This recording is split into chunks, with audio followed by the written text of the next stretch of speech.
아멘. 오늘 또 이어지는 마태복음 말씀을 통해서 지혜와 총명의 신이신 주의 성령께서 우리 형제 자매님들 심령과 마음에 충만히 임재하셔서 말씀을 들을 때 우주적인 하나님의 그 경영에 대해서 많은 것들을 깊이 있게 깨달아가면서 들을 수 있도록 역사해 주시길 바라고, 집회 중에 주의 성령의 충만한 운행으로 인해서 속세에 있는 여러 가지의 그 잡다한 일들로 마음을 어지럽히지 못하도록 형제 자매님들의 심령과 마음을 주장하시기를 주 이름으로 기도합니다.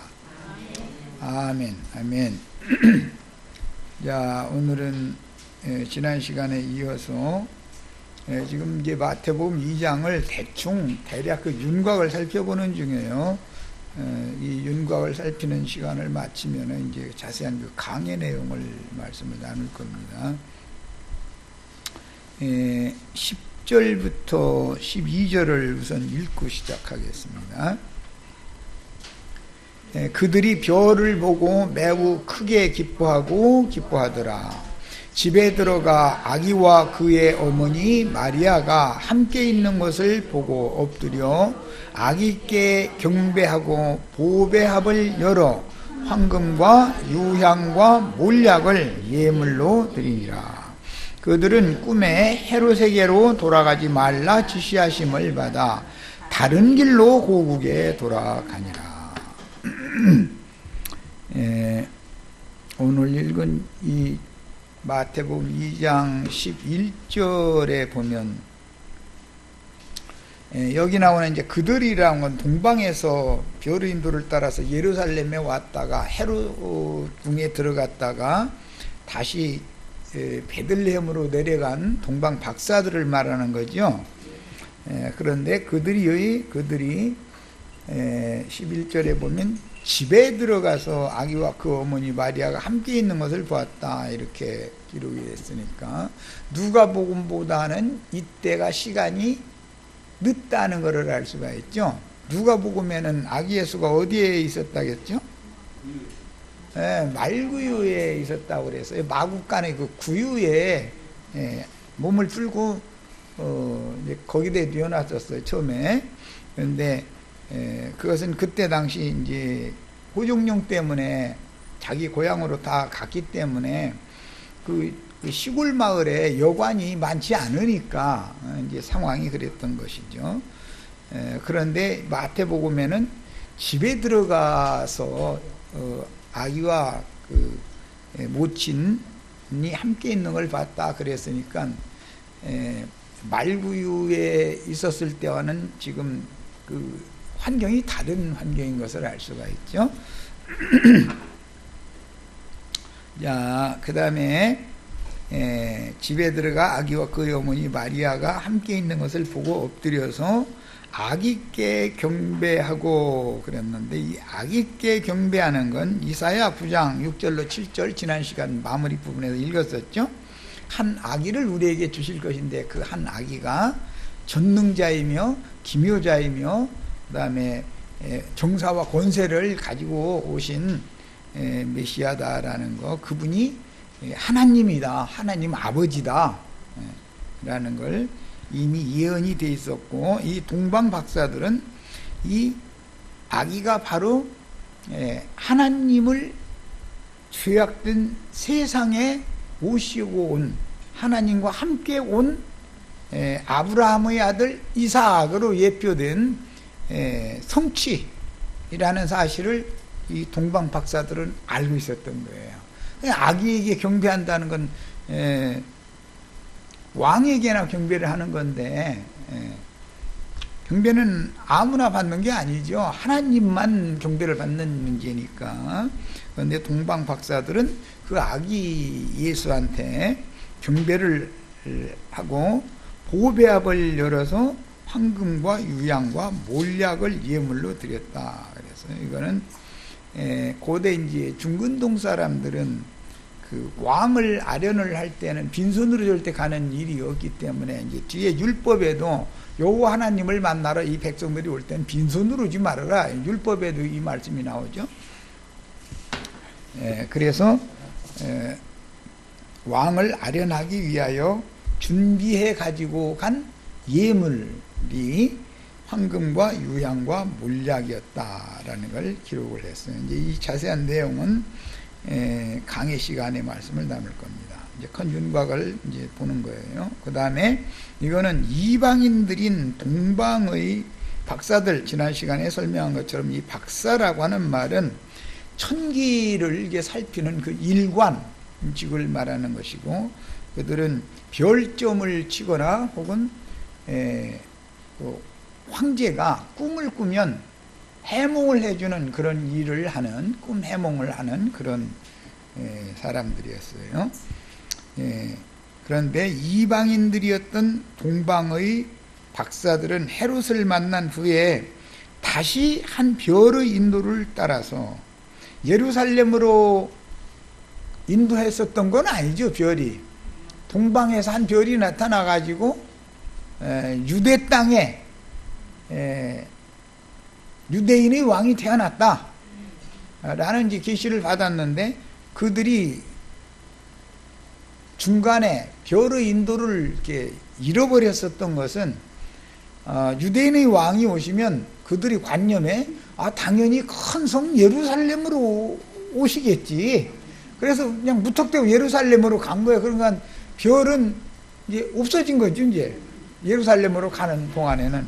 그래가지고 괜히 헛소문 내가지고서 헤롯이 이렇게 들어가가지고 헤롯이 이제 스스로 이 아기 예수께 가서 난 경배하려고 그런다 그랬지만은 사실은 죽이려고 이제 그런 이제 술수를 부리게 되는 원인 제공이 되어졌고, 그 다음에 헤롯 궁에서 나올 때 보니까 다시 또 별이 보여가지고 베들레헴으로 인도를 했다는 거죠.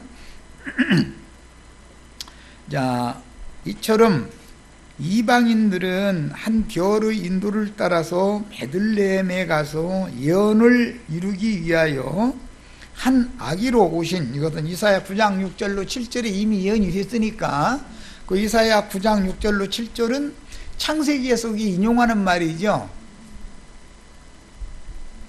늙은 사라에게 내년 이때 내가 다시 올 텐데 그때 한 아들이 있을 것이다. 그 아기를 낳을 것에 대한 예언이 창세기에 나와 있었잖아요. 아브라함은 그때 당시는 첩인 하갈을 통해서 이스마엘이라고 하는 아들을 두고 있을 때죠. 그런데 사라라고 하는 경수가 끊어진 아브라함의 본처를 통해서 한 아기를 낳게 해주겠다라고 창세기에 나왔었던 문제가 이사야 9장 6절에 다시 먼 훗날의 예언으로 다시 예언이 되어졌고, 그 구약성경의 모든 예언들이 지금 성취된 사실을 신약성경은 기록한다는 말이야. 예수 그리스도는 구약성경의 모든 역사적인 사실이나 선지자들의 예언을 성취하시는 분인 것을 알 수 있죠. 성경을 읽을 땐 이제 이런 계시를 받아가면서 읽어야 돼요. 그렇기 때문에 동방 박사들은 이미 이 창세기 내용이나 이사야 선지자가 그 창세기 내용을 해석한, 그 다음에 예언을 한 그 내용을 이미 알고 있던 사람들이다 이거예요. 그러니까 아기에게 가서 경배를 하는 거예요. 왜? 아기가 바로 유대인의 왕이니까. 그분이 바로 하나님 자신이잖아요. 전능하신 하나님이라 그랬어요.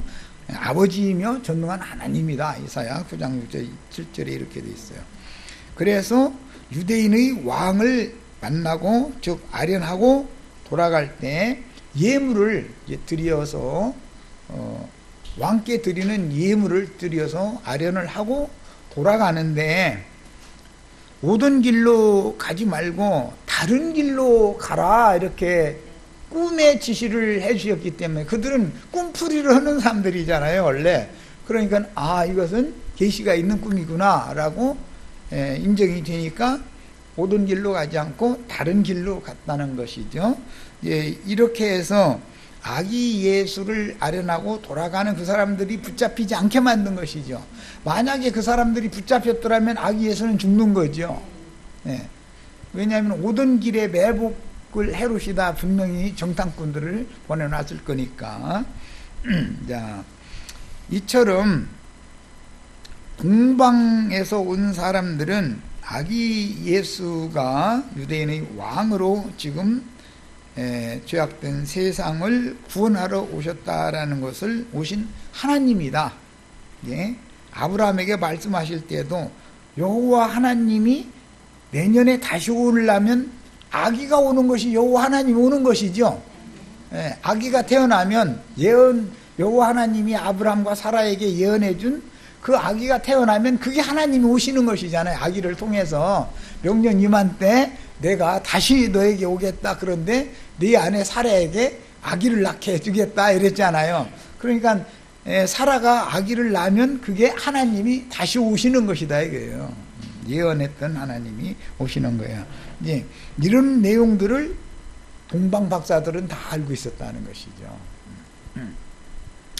그리고 그 아기 예수가 오시면 이제 다음에 이제 그 강론을 상세히 할 때 말씀을 나누겠지만은 유대인의 왕으로 오실 때 지금 현직 유대인의 왕이 헤롯이죠.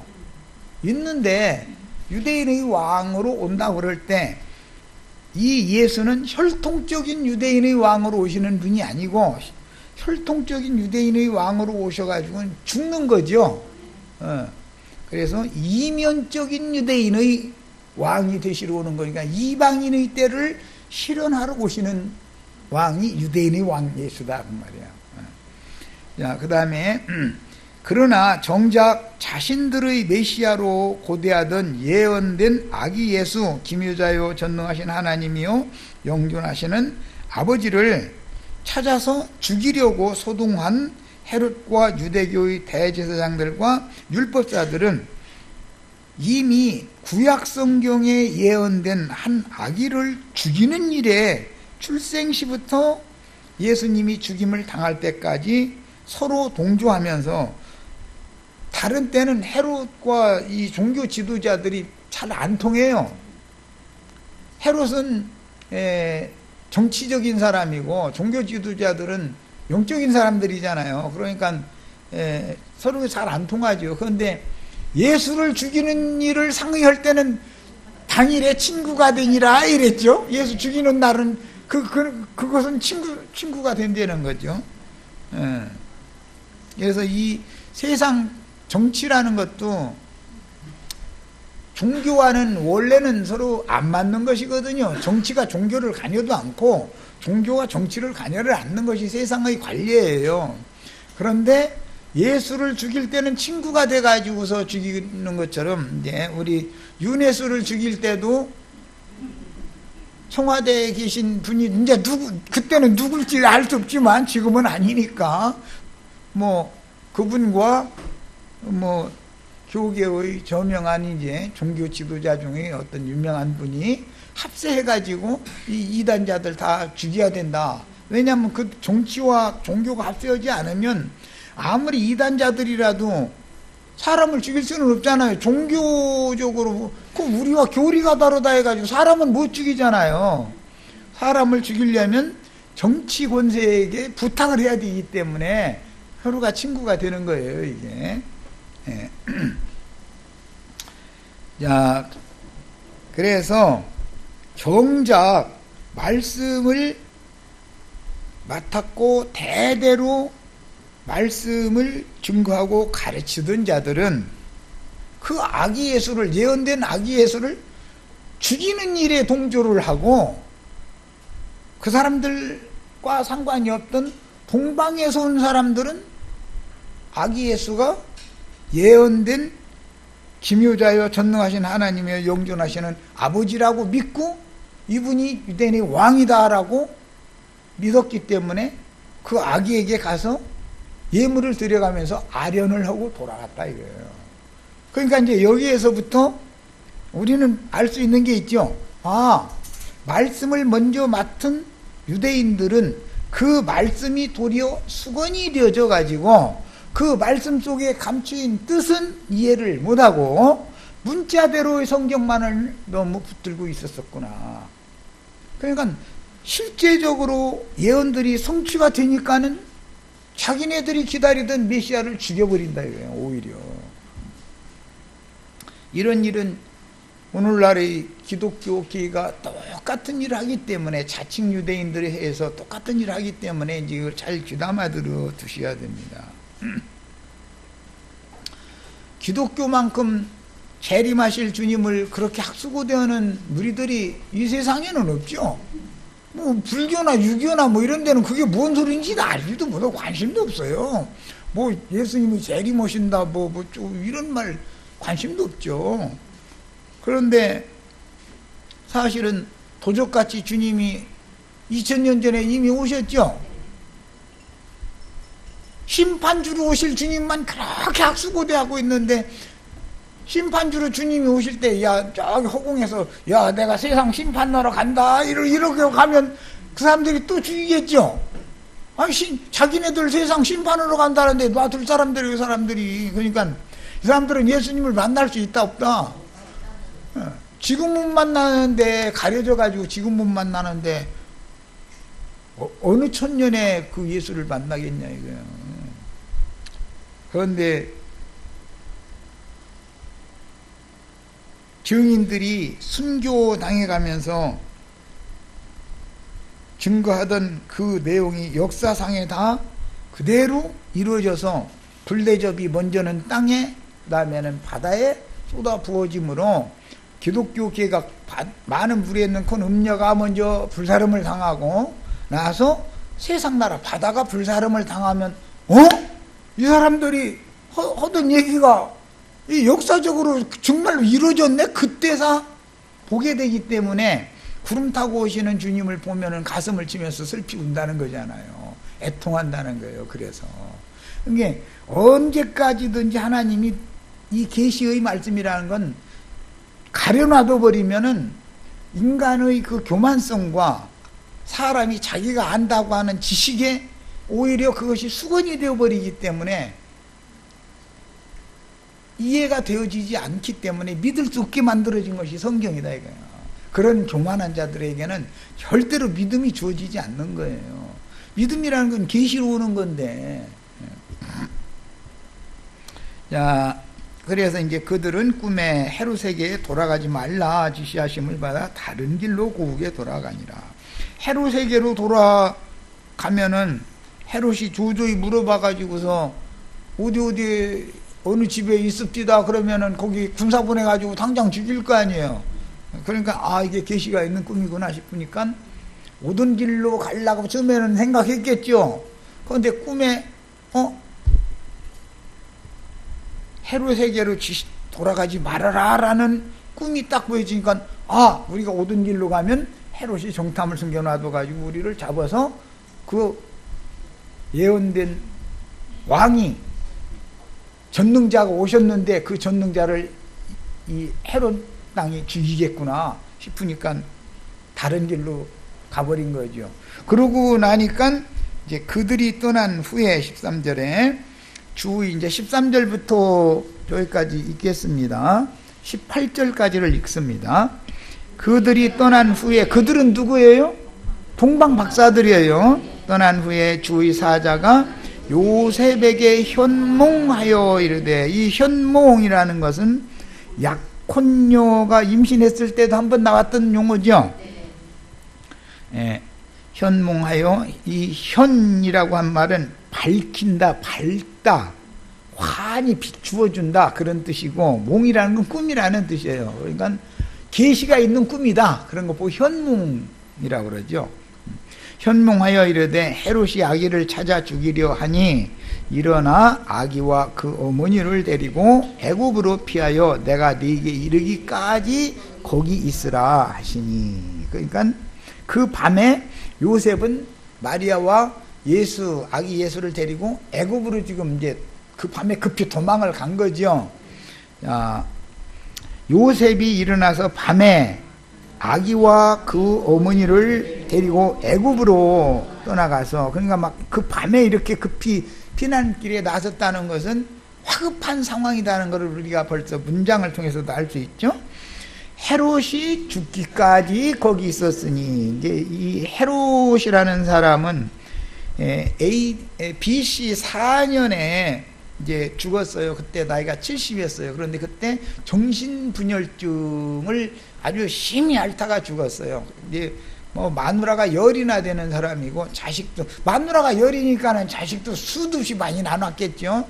그래가지고 뭐 그 예수님 죽일 때의 헤롯이라는 그 헤롯은 지금 이 헤롯의 아들인 거예요.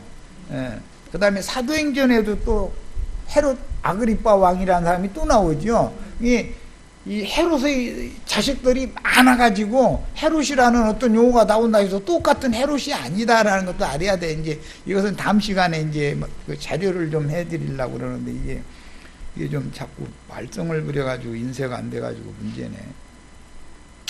자, 거기 있었으니 이는 주께서 선지자를 통하여 말씀하신 바 애굽으로부터 내 아들을 불렀다 함을 이루려 하심이라. 이 말은 호세아서 11장 1절에서 이게 인용하는 말인데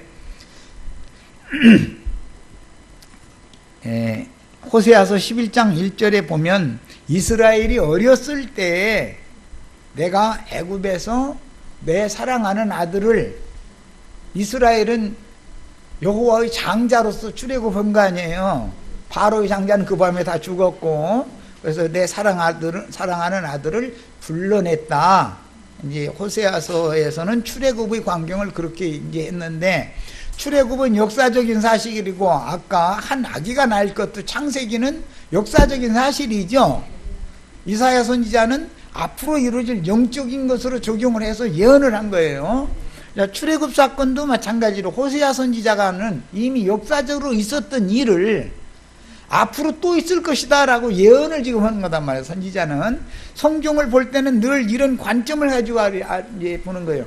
역사적으로 있었던 어떤 사실에 근거해서 선지자들은 그걸 영적으로 영감을 받아가지고 예언을 하는 거예요. 그 예언이, 역사가 예언이 되고 예언이 성취된단 말이에요. 예수를 통해서. 야, 이런 것을 꼭 이렇게 성경을 해석할 줄 알아야 돼요. 성경이 성경을 해석하는 것만이 가장 정확한 거예요. 무슨 신학이 어떻고 히브리어가 어떻고 이게 백날 얘기해도 다 소용없는 소리요. 성경 자체가 성경을 서로가 보완적으로 해석을 해주기 때문에 그것보다 더 정확할 수는 없는 거예요. 성경으로 성경을 해석하는 것은 뭔 뜻이에요? 하나님의 말씀은 하나님 자신이나 해석한다, 지금 그 말이잖아요.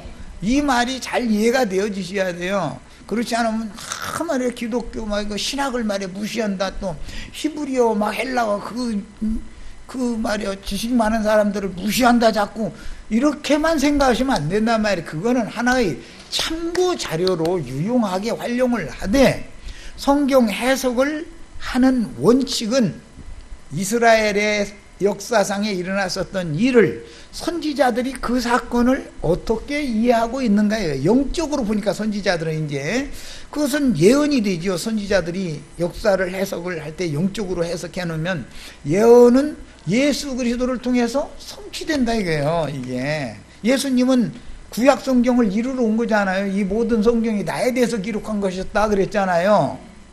구약 성경이 다 역사적인 일이나 예언이나 모든 것들이 시편이나 이게 다 선지자의 글이나 율법이나 시편이나 이 모든 것들이 다 예수에 대해서 말이다 그랬잖아요.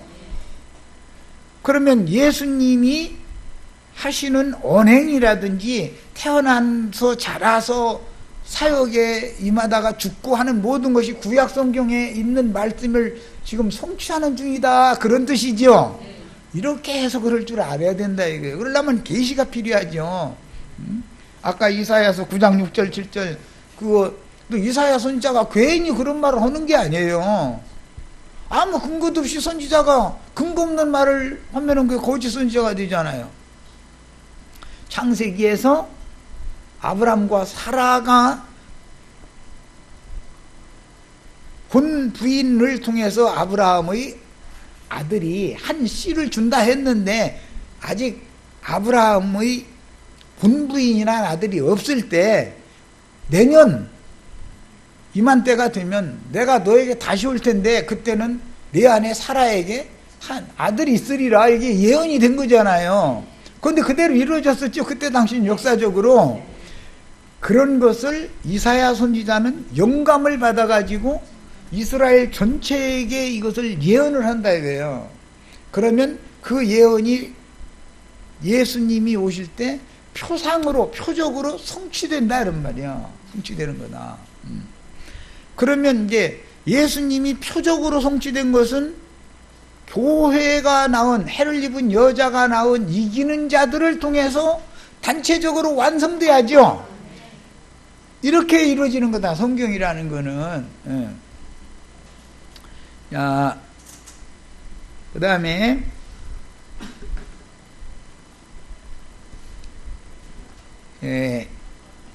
애굽에서 그 하나님이 자기의 사랑하는 어린 아들을 불렀다 그랬는데, 아기 예수가 태어나자마자 애굽으로 내려가게 했다가 애굽에서 다시 부른 거죠 지금. 태어나기는 베들레헴에서 태어났고 애굽으로 피난 갔다가 애굽에서 다시 나온 거예요. 어린 예수인데 호세아 선지자는 이스라엘이 어렸을 적에 내가 사랑해가지고 그를 애굽에서 불렀다 이렇게 말했죠.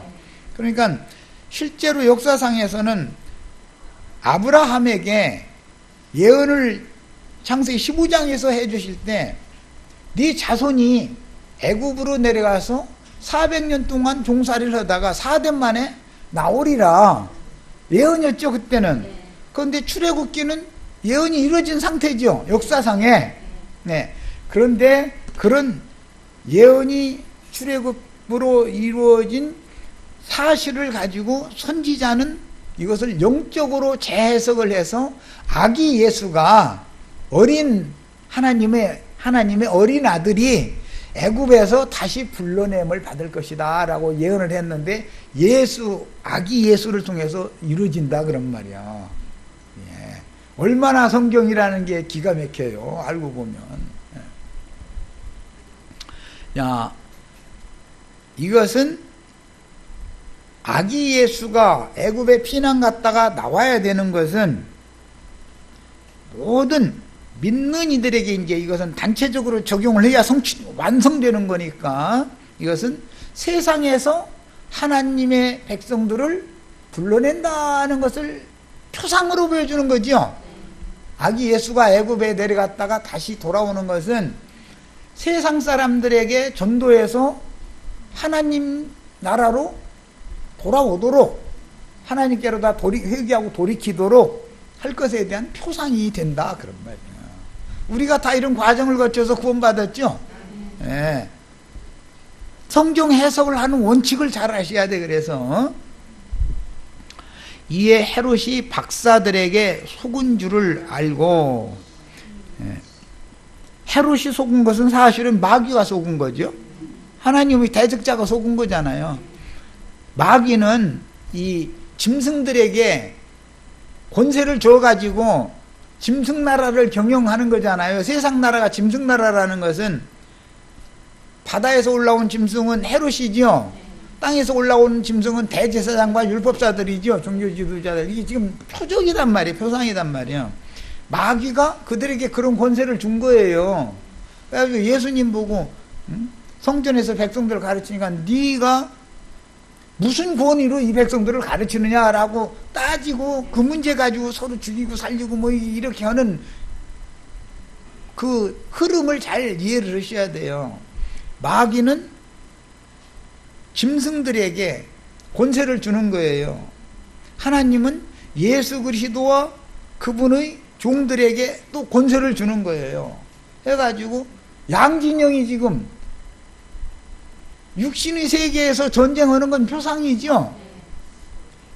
육신의 눈으로는 보이지 않지만 전도를 해서 사람들을 어느 편으로 뺏어갈 거냐라는 것은 영적 전쟁이다. 이건 하늘의 큰 전쟁이다 이렇게 표현한다 이거예요.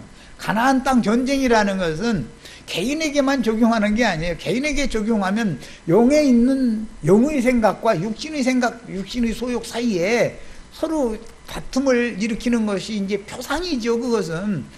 그런데 그것은 나만을 위한 것이 되는 것이지만 하나님은 우주적인 경영을 하시는 분이기 때문에 전도자들을 온 땅에 파송해서 모든 민족에게 전도를 하게 하심으로 구원 얻을 만한 자들, 들을 귀가 있는 자들을 불러내가지고 빼내가지고 그리스도의 왕국으로 불러들이는 거잖아요. 지금 이게 서로 기독교계도 그런 방식으로 마귀 나라를 세우는 것이죠.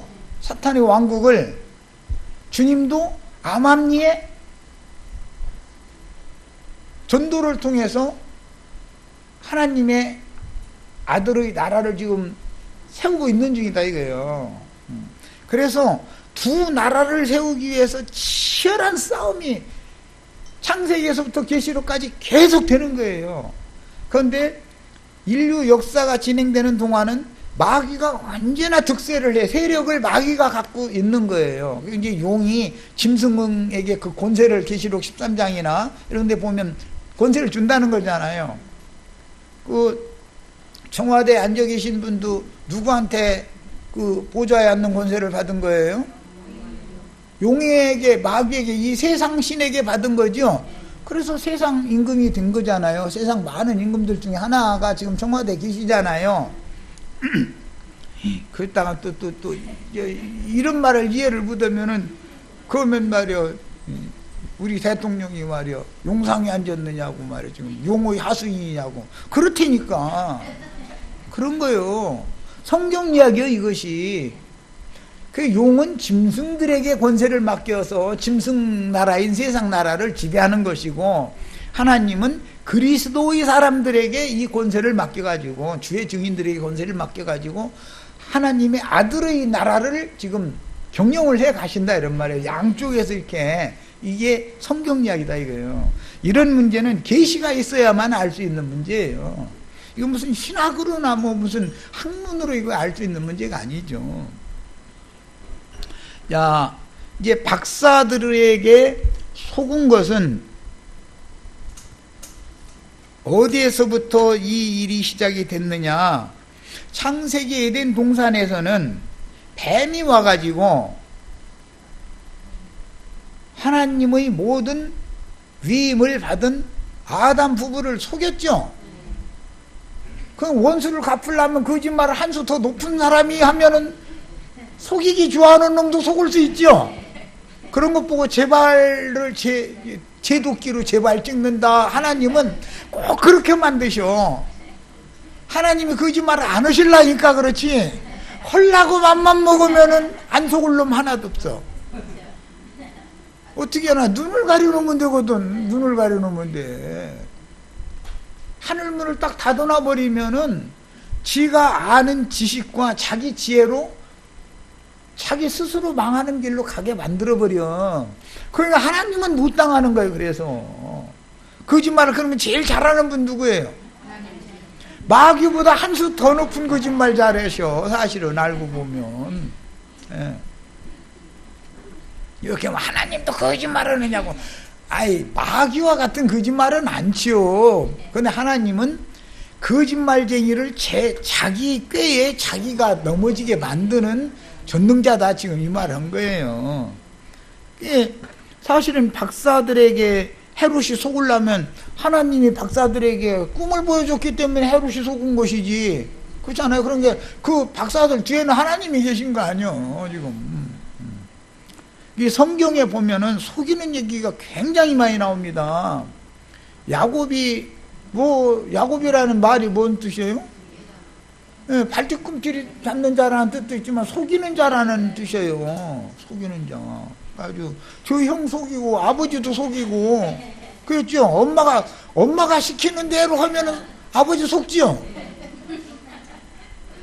염소 잡아가지고 염소 가죽 뺏겨가지고 저 손 뭐 이런데 매끈매끈한 게 들키니까 여기다 다 이렇게 해서 씌워가지고 잘 안 보이는 아버지 앞에 가서 제가 애서해요 하니까는 그 목소리는 애서 목소리인데 어디 그럼 만져보자고 이렇게 만져보니까는 애서가 맞네. 그거 참 신기하네요. 그는 애선 줄 알고 축복을 하게 했다는 거잖아요. 이게 전부가 다 속이는 얘기죠. 예, 속이는 얘기예요. 외삼촌도 야곱을 품삯 안 주려고 10번이나 속였죠. 그 속이는 얘기요. 야곱의 아내 라헬도 아버지 속이고 드라빈 갖고 나왔죠. 그러고서는 멀쩡히 낙탑 위에 딱 앉아가지고 아버지 죄송해요. 제가 지금 경수가 터져가지고 이게 저 내려가서 영접을 못해서 죄송해요. 그렇게 아이 가만히 있어 거기 저 불편한 몸으로 그러고 그냥 있어 그랬는데 알고 보니까 거기 드라빈 감춰놓고서 속이느라고 그런 거 아니야. 성경에 보면 속이는 얘기가 굉장히 많습니다. 예. 누가 더 잘 속이느냐 이 문제예요. 알고 보면.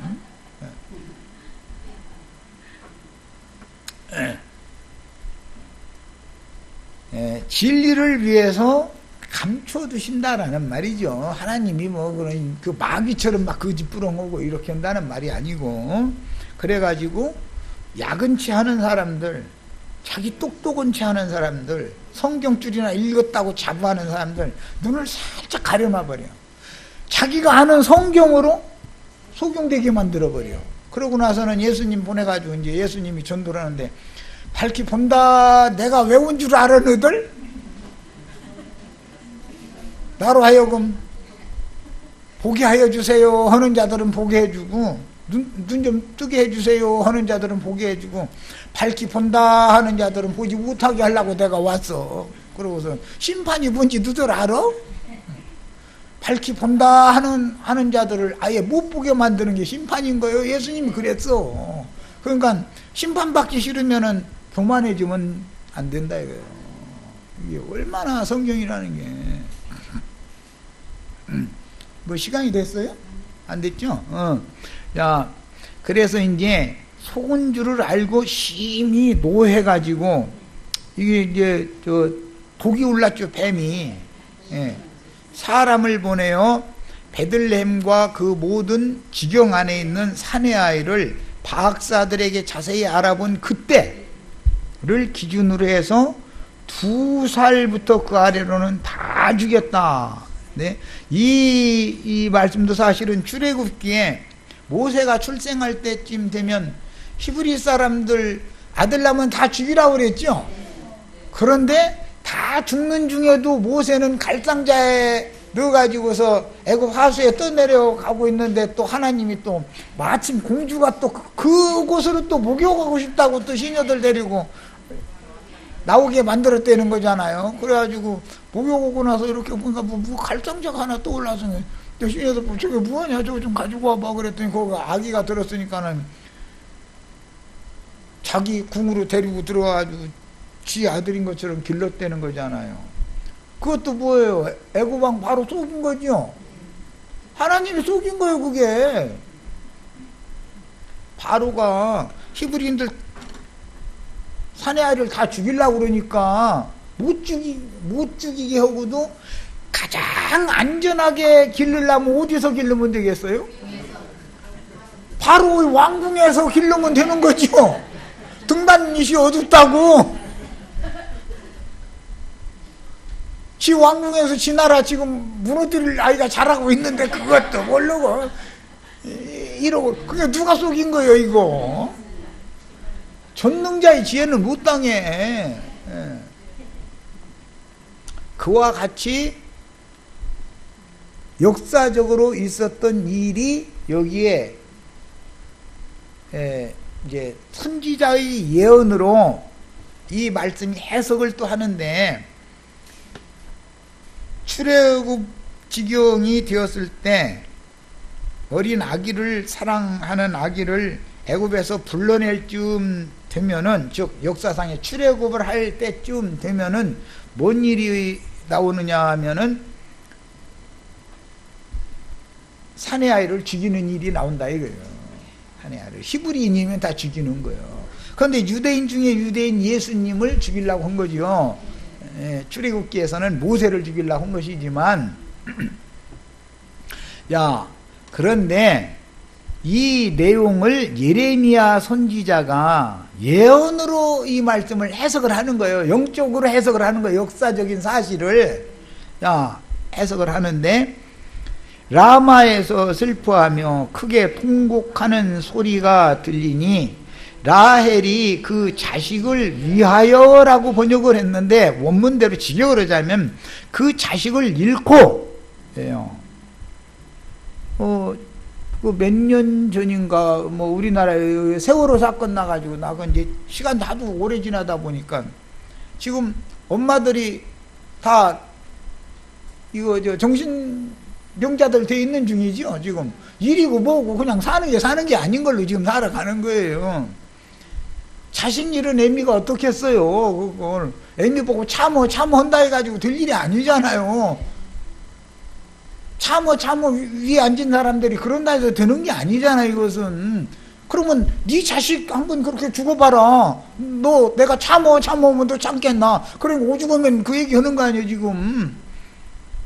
자식 잃은 애미 보고 이 사건이 어떻게 돼서 이렇게 돼가지고 국가가 마땅히 해야 될 일을 이렇게 못했는지. 우리나라는 해경도 있고 해군도 있고 있는데 그 배가 더 넘어가는데 금방 1초 만에 넘어진 것도 아니고 해군도 도착했고 해경도 도착했고 했는데 뭐 해군은 저 멀리다가 배를 뭐 대놓고서 뭐 근접도 못했다고 그러고 그것도 나중에서 알고 보니까 뭐 방위 산업청에서 그 독두함이가 우리나라 제일 큰 군함 그 배 만들어 놓고 나서는 뭐 소냐인가 뭔가 그 바닷미에 샅샅이 다 살펴서 보는 그런 걸 엉터리를 갖다 달아가지고 일을 할 수 없어서 또 그랬다는 거 뽀록나고 이 엉망인 거예요. 말하자면 이게 나라도 아니죠.